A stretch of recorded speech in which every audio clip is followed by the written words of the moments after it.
guys! Welcome back to my channel. It's Mikey! Okay, so for today's video, mag-unbox po tayo ng aking binili sa Shopee again. Okay, so without further ado, ang aking binili, wait muna, papakita ko muna syempre yung package. Okay, so ano yung binili? Ano yung laman ito? So, bumili ako ng Boya by MM1. So, ano yung Boya? Makikita nyo mamaya. Okay? So, bumili pala ako sa Shopee. Ang price niya is 699. May mga naipon akong coins sa Shopee. So, 688 lang yung binayaran ko. Actually, bukas na siya. Sabi ko, i-unbox ko siya, i-vlog ko. Kaya hindi ko tinuloy. Nagpigil ako kahapon. Okay? So ito, may bubble wrap pa tayo. Ang mga gustong putukin ng mga bata.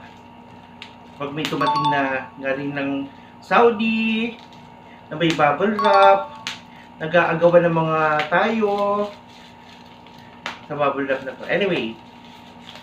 Okay?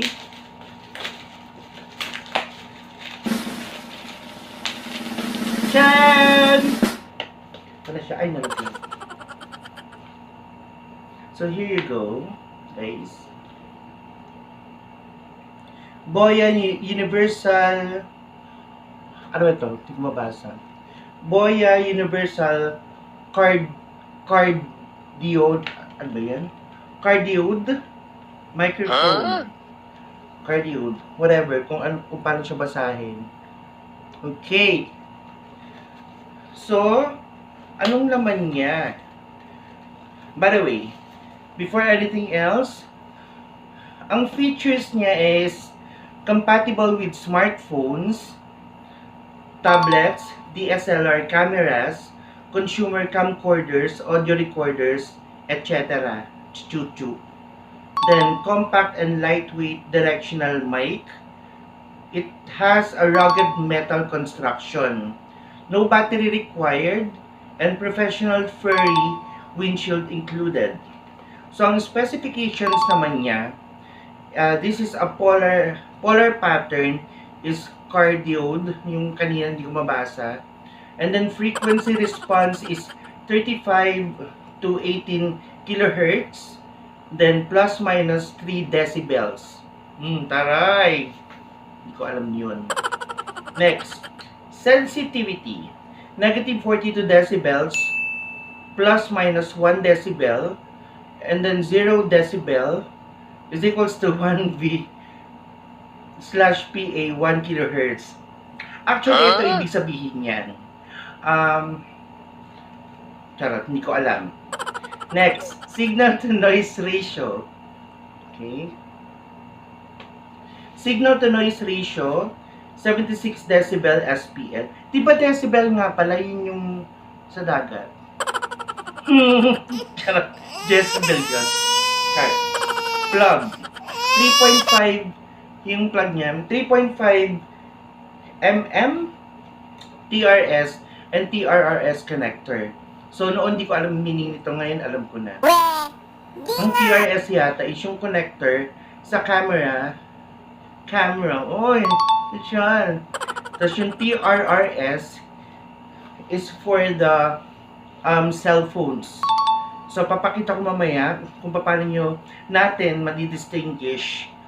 Taray distinguish kung alin doon yung for camera and for camcorder. We have here the, syempre, instruction manual na kahit kailan hindi natin binabasa. Aminin nyo yan. Na kesyo, tamad daw basahin ganyan. Aminin nyo, hindi nyo lang maintindihan. Joke lang. Next, in fairness, may warranty card. Pero ewan ko kung nasira, kung pwede natin ibalik. Okay? So, ito siya. Malakasan! So, yung first part, kung ano man to, titignan natin mamaya. Then to. This one. And then this one. And then this one.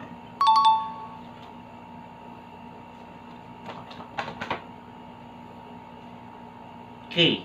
So, ano-ano ba yung mga kasama rito? Okay. So, meron daw siyang, number 1 is furry windshield. From the word itself, furry, mabuhok. Magbigay kayo ng isang bagay na mabuhok. Ito yung furry windshield. Next, number 2 is the microphone. Try nga natin. Ang galing.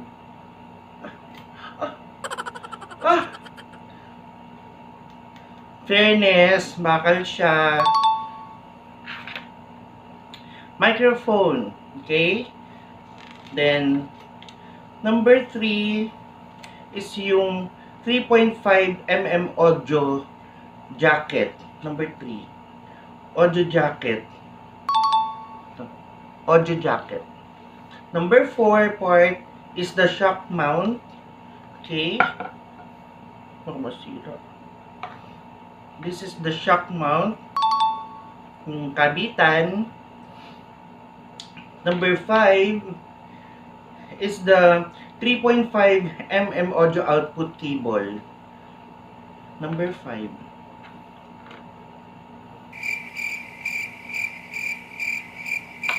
Dalawa to eh. Okay, so ito. This is the 3.5mm audio output cable.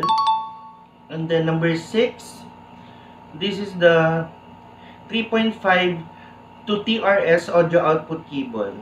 Okay.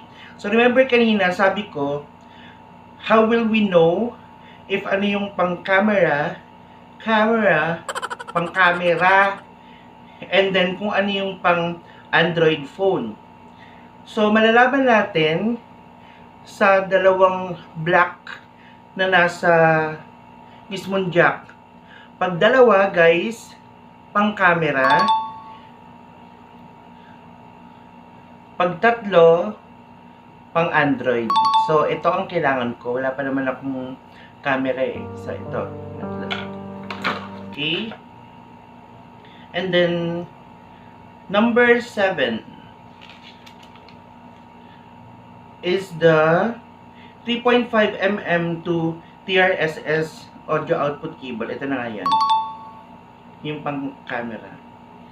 So, what's the difference?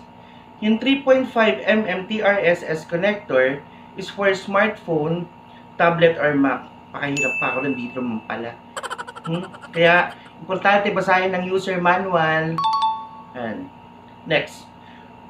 So, 3.5mm TRS naman is for cameras, camcorders, audio recorders, and other audio-video recording devices. Okay? So, that's the difference of the two cable na kasama dito sa package. Again, dalawang line na black, tatlong line na black. This is for Android, this is for camera. Okay, may exam mamaya right minus wrong.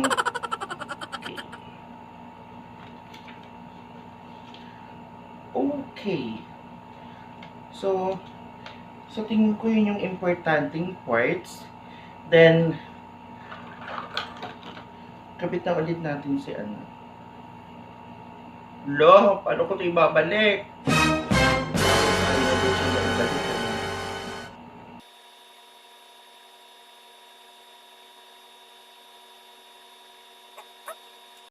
Siyempre, ang gamit ko ngayon is cellphone, kaya ang gagamitin ko yung pang cellphone.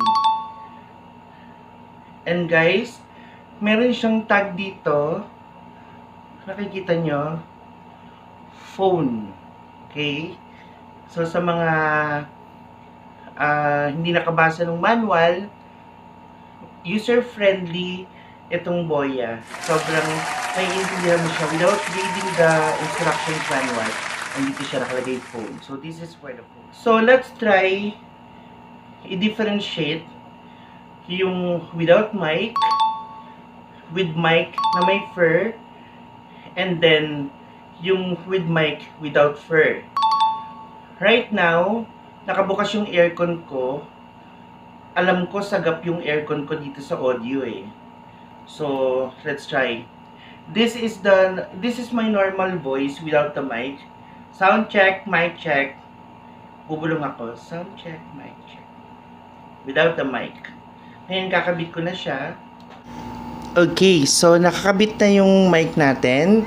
Hello, sound check. 1, 2, 3. Hello. Hi guys, welcome back to my channel. It's Mikey. Hello. Thank you for calling Dal Customer Care. Thank you for calling Dal Financial Services. Yan. Yan yung with mic.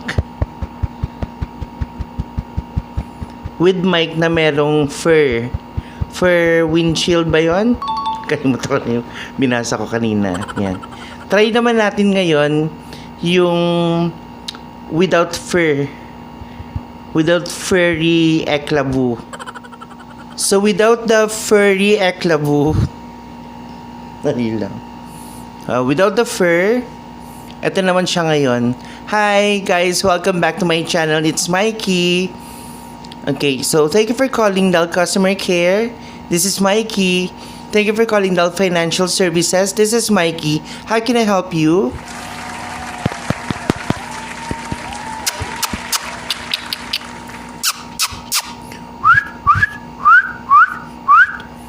Ano kaya effect?